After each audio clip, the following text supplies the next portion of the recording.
আগের রাজনীতি আর তারেক রহমানের ফেরার পরের রাজনীতি এটা ডিফারেন্ট। কিন্তু আমাদের একটা স্টেবল সোসাইটি পেতে হলে নির্বাচনের কোনো বিকল্প নাই, এটা এটা হতেই হবে। সরকারের পক্ষ থেকেও অ্যাসার্ট করতেছে, ইভেন চিফ অ্যাডভাইজারও বলতেছেন যে ষড়যন্ত্র হবে কিন্তু নির্বাচন হতে হবে। বাট দ্য পয়েন্ট ইজ যে আমাদের সামনে যেটা আমরা দেখছি না, এটা একটা গ্রে এরিয়া। হ্যাঁ, এখানে কোনো গ্রিন অথবা অ্যাটলিস্ট গ্রিনিশ কিছু আমরা দেখছি না। হ্যাঁ, একটা গ্রে এরিয়া এবং এক ধরনের সন্দেহ তো যাচ্ছেই পাবলিকের মধ্যে। এবং ওই যে হ্যামলেটের সেই বিখ্যাত মানে সংলাপ যে to be or not to be, that is the question. তো ওখানে ওই যে মানে হ্যামলেটের বাবাকে খুন করেছিল যে ক্লডিয়াস, তাকে খুন করবে কিনা এটা নিয়ে একটা দ্বিধাদ্বন্দ্ব ছিল। এটা একটা বাংলা ইংরেজি সাহিত্যের একটা হিস্টোরিক্যাল মানে ডায়ালগ, এটা to be or not to be. এখন দেখেন এইটাও আমাদের এখন এই মুহূর্তে হয়ে গেছে to be or not to be, অনেকগুলো কারণে আর কি। এবং এই যে ডাউট তৈরি হয়েছে না মানুষের মধ্যে একটা, এইটা কিন্তু মানে এনি ডাউট, মানে whether it is a small doubt or big, it little matters. Small ডাউটকে যদি একটু ভেতরে যাওয়া যায়, দেখা যাবে it explores a big truth. হ্যাঁ, যে এটা স্মল ডাউটের ভিতরে একটা বড় সত্য লুকিয়ে থাকে কখনো কখনো। তো ফলে স্মল ডাউটকে আমরা ইগনোর করব না।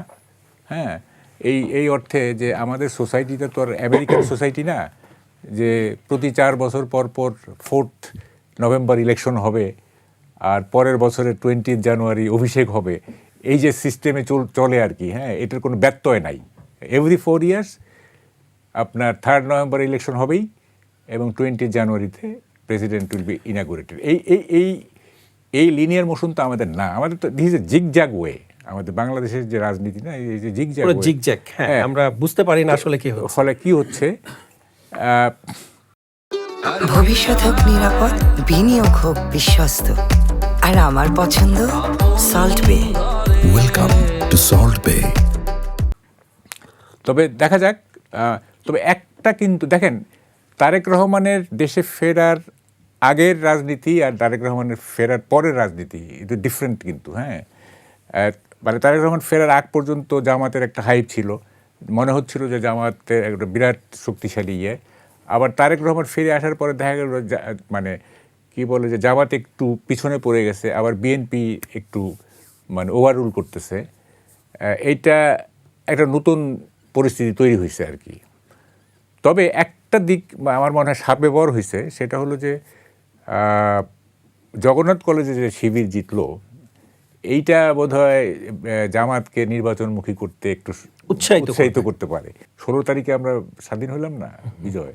14 ডিসেম্বর ভুট্টো বলছিল যে দরকার হলে 1000 বছর ঘাস খেয়ে যুদ্ধ করব। আই রিমেম্বার, তখন আমি কি বলে যে কলেজে পড়ি, ফার্স্ট ইয়ারে। তো কী হলো, একদিন পরেই তো শেষ, তাই না?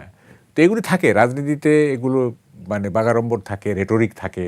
হ্যাঁ, এগুলি একটা হলো যে মানে ওয়ার্কারদেরকে চাঙ্গা রাখার জন্য, আর একটা হচ্ছে এক ধরনের আত্মবিশ্বাস দেখিয়ে মানুষকে কনভিন্স করা, এগুলো থাকে।